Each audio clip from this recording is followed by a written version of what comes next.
Alright, gang. Road trip is complete.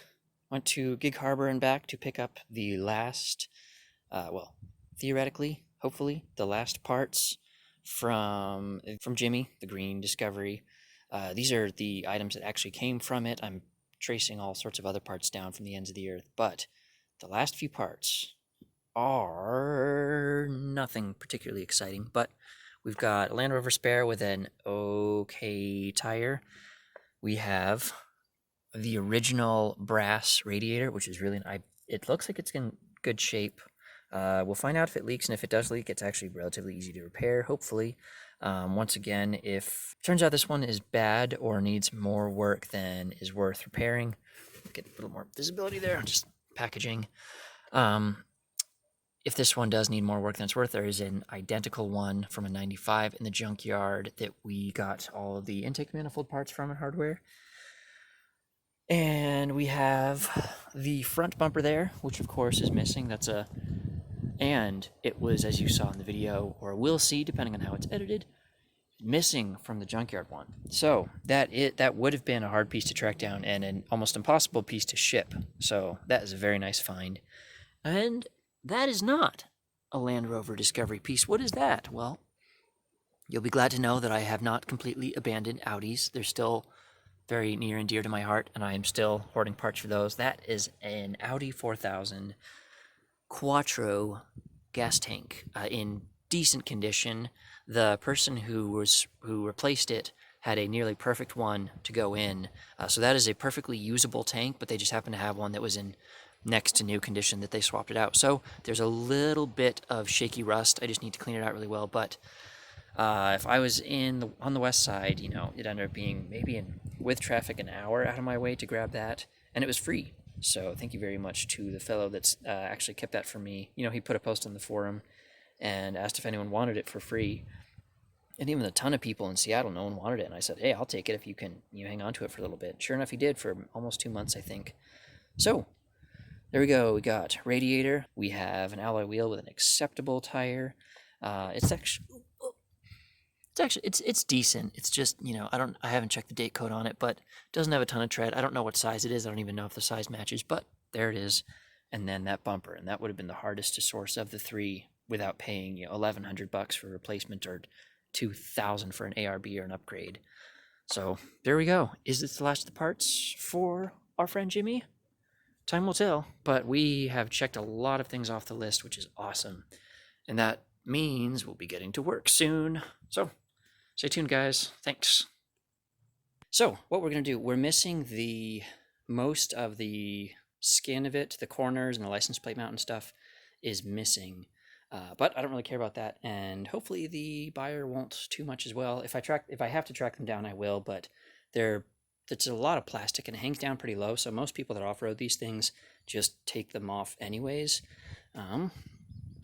The preferred method to keep the lights is what someone did to ours, which is they just cut off the bottom part with the trim. So this is pretty much exactly what I would like it to be, but I don't have anything on the corners, much less the original, to modify. So we're just going to stick this on because that will get it out of the way. It's a big old piece of metal just taking up space.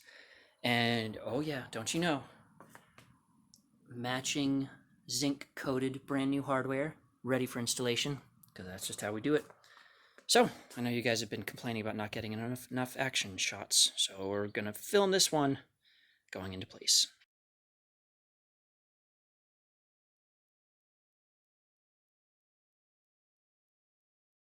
Okay, so we're just gonna get it hung up and get 2 bolts through it and let it free hang, and then start putting the hardware on. And shouldn't be too bad. Luckily it's squared up. As long as it's not bent or screwed up or anything, should pretty much just go straight on.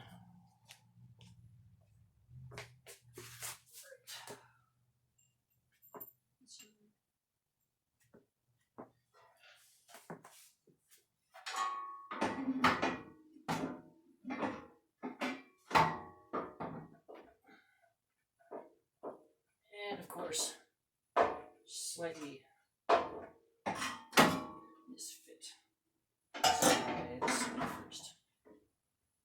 Oh, come on. Oh, I see the problem.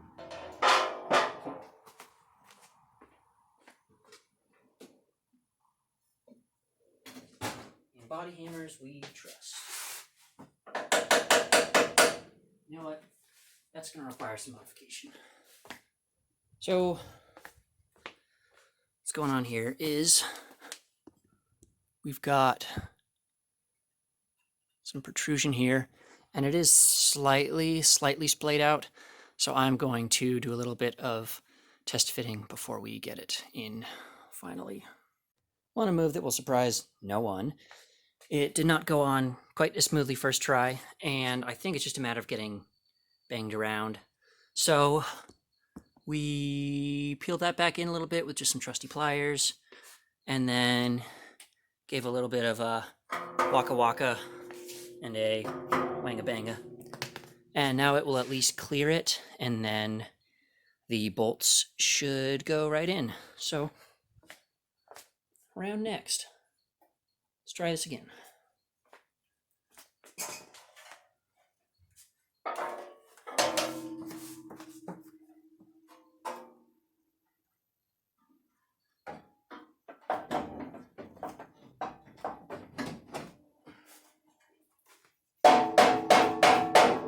Bingo. All right.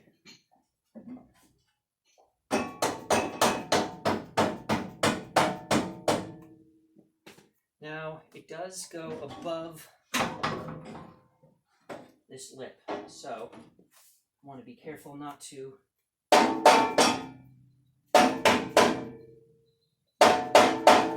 damage the trim. And how close are we?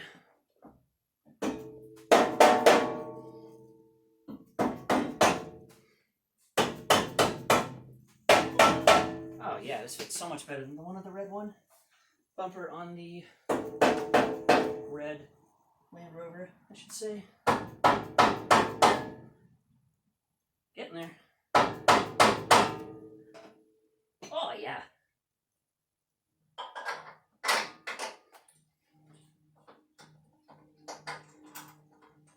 Well, that's enough to get started. Where are we here? Oh yeah. Oh yeah. Money. I think. Alright, that should get it through. Kind of. Bingo. Alright. Got him! Well, well, well. Look at that. Cleaned up pretty well, too. Just, I literally just did a skim of WD-40 over it. Just on a shop towel. But, look at that. Looks like a real bumper. I also did the grill while I was at it, too. Just to get a little bit of sparkle on it.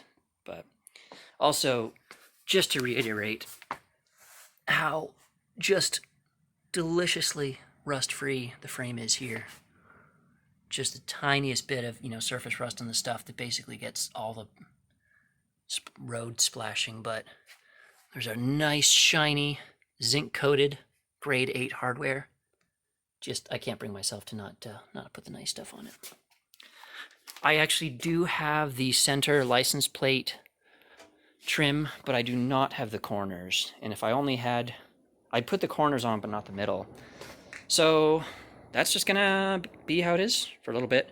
Got one thing off of the parts pile, which still, I want to get all this stuff inside. And I've gone over this a million times now, but I'm going to pull the fuel rail off of that, pull on the injectors, clean them up, test them, and I have the full gasket set for that. But once everything electrical is off of that, it's going to get hot tanked and let it soak up real good. Determined I am going to use that. I did save both of the pin here and the pin, was it pin here and, yeah, there's 2 pins I saved from the one in the junkyard, which I put on the cable for this one. But yeah,